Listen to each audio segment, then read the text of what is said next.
राधे राधे दोस्तों, रेखा के चैनल में आपका स्वागत है। जय साईं जय साईं। तो आज श्री साईं सच्चरित्र का अध्याय नंबर 1 पढ़ेंगे। जैसा कि आप सभी जानते हैं कि साईं बाबा के बारे में आप और साईं सच्चरित्र पढ़ने से सबकी मनोकामनाएं पूरी होती हैं। तो आज अध्याय नंबर 1 पढ़ेंगे। श्री साईं सच्चरित्र अध्याय नंबर 1। वंदना। गेहूं पीसने वाला एक अद्भुत संत। गेहूं पीसने की कथा तथा उसका तात्पर्य। पुरातन पद्धति के अनुसार श्री हेमांड पंत श्री साईं सच्चरित्र का आरंभ वंदना द्वारा करते हैं। प्रथम श्री गणेश को साष्टांग नमन करते हैं, जो कार्य को निर्विघ्न समाप्त कर उसको यशस्वी बनाते हैं, और कहते हैं कि श्री साईं ही गणपति हैं। फिर भगवती सरस्वती को,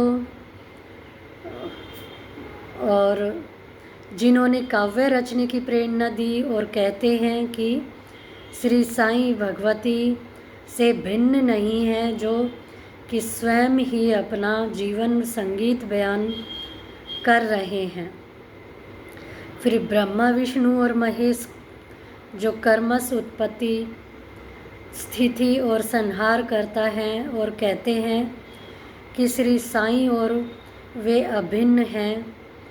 वे स्वयं ही गुरु बनकर भवसागर से पार उतार देंगे। फिर अपने कुल देवता श्री नारायण आदित्यनाथ की वंदना करते हैं, जो कि कोकण में प्रकट हुए। कोकण वह भूमि है जिसे श्री परशुराम जी ने समुद्र से निकालकर स्थापित किया था। तत्पश्चात वे अपने कुल के आदि पुरुषों को नमन करते हैं। फिर श्री भारद्वाज मुनि को, जिनके गोत्र में उनका जन्म हुआ। पश्चात उन ऋषियों को, जैसे याज्ञवल्क्य,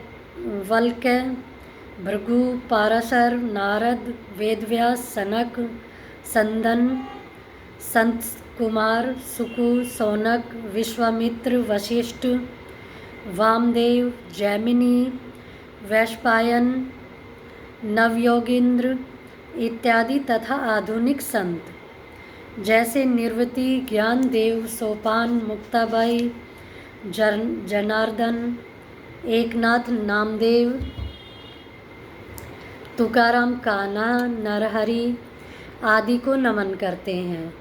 फिर अपने पितामह सदाशिव, पिता रघुनाथ और माता को, जो उनके बचपन में ही गत हो गई थी। फिर अपनी चाची को, जिन्होंने उनका भरण पोषण किया, और अपने प्रिय भ्राता को नमन करते हैं। फिर पाठकों को नमन करते हैं, जिनसे उनकी प्रार्थना है कि वे एकाग्रचित होकर कथामृत का पान करें। अंत में श्री सच्चिदानंद सद्गुरु श्री साईनाथ महाराज को, जो कि श्री दत्तात्रेय के अवतार और उनके आश्रयदाता हैं, और जो ब्रह्म सत्य जगन मिथ्या का बोध कराकर समस्त प्राणियों में एक ही ब्रह्मा की व्याप्ति की अनुभूति कराते हैं। सर्व श्री पाराशर, व्यास और सांडिल्य आदि के समान भक्ति के प्रकारों का संक्षेप में वर्णन कर अब ग्रंथकार महोदय निम्नलिखित कथा प्रारंभ करते हैं। गेहूं पीसने की कथा। सन 1910 में मैं एक दिन प्रातःकाल श्री साईं बाबा के दर्शनार्थ मस्जिद में गया। वहाँ का विचित्र दृश्य देख मेरे आश्चर्य का ठिकाना न रहा कि साईं बाबा मुंह हाथ धोने के पश्चात चक्की पीसने की तैयारी करने लगे। उन्होंने फर्श पर एक टाट का टुकड़ा बिछा उस पर हाथ से पीसने वाली चक्की रखी। उन्होंने कुछ गेहूं डालकर पीसना आरंभ कर दिया। मैं सोचने लगा कि बाबा के चक्की पीसने से क्या लाभ है? उनके पास तो कोई है भी नहीं और वे अपना निर्वाह भी भिक्षावृत्ति द्वारा ही करते हैं। इस घटना के समय वहाँ उपस्थित अन्य व्यक्तियों की भी ऐसी ही धारणा थी, परंतु उनसे पूछने का साहस किसे था।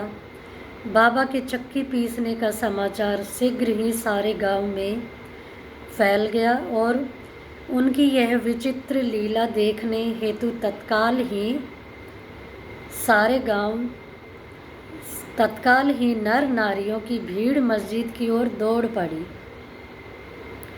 उनमें से 4 निडर स्त्रियां भीड़ को चीरती हुई ऊपर आई और बाबा को बलपूर्वक वहां से हटाकर उनके हाथ से चक्की का खूंटा छीनकर तथा उनकी लीलाओं का गायन करते हुए उन्होंने गेहूं पीसना प्रारंभ कर दिया।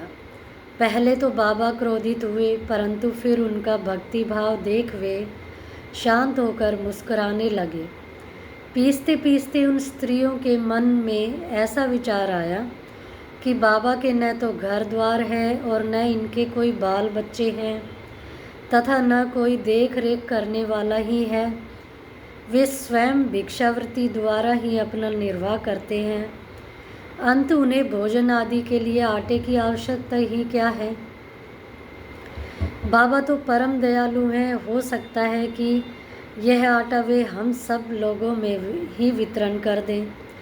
इन्हीं विचारों में मग्न रहकर गीत गाते गाते ही उन्होंने सारा आटा पीस डाला।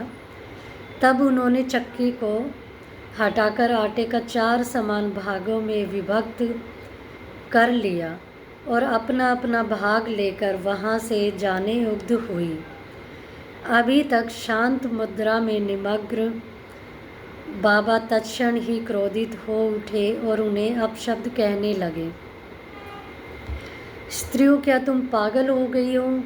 तुम किसके बाप का माल हड़प कर ले जा रही हो? क्या कोई कर्जदार का माल है जो इतनी आसानी से उठाकर लिए जा रही हो? अच्छा, अब एक काम करो कि इस आटे को ले जाकर गांव की मेड़ सीमा पर बिखेर आओ।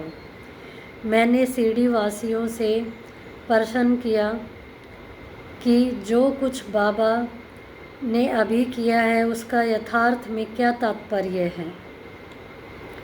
उन्होंने मुझे बतलाया कि गांव में विसूची का हैजा का जोरों से प्रकोप है और उसके निवारणार्थ ही बाबा का यह उपचार है। अभी जो कुछ आपने पीसते देखा था वह गेहूं नहीं वरन विसूची का हैजा थी जो पीसकर नष्ट कर दी गई है।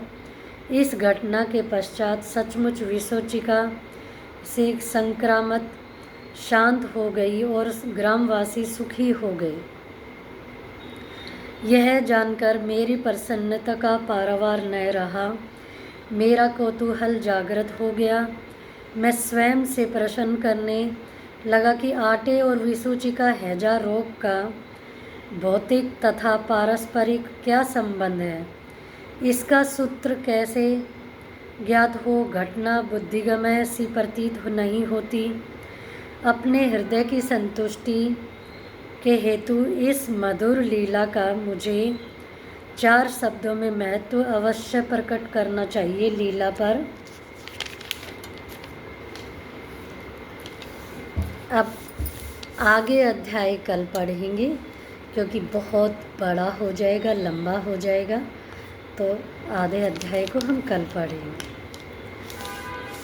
तो बोलो श्री सद्गुरु साईनाथ महाराज की जय। जय श्री साईं, जय श्री साईं, जय साईं, जय साईं, जय साईं। राधे राधे। अगर आपको मेरा वीडियो पसंद आया है तो लाइक कीजिए, सब्सक्राइब कीजिए, शेयर कीजिए मेरे चैनल को।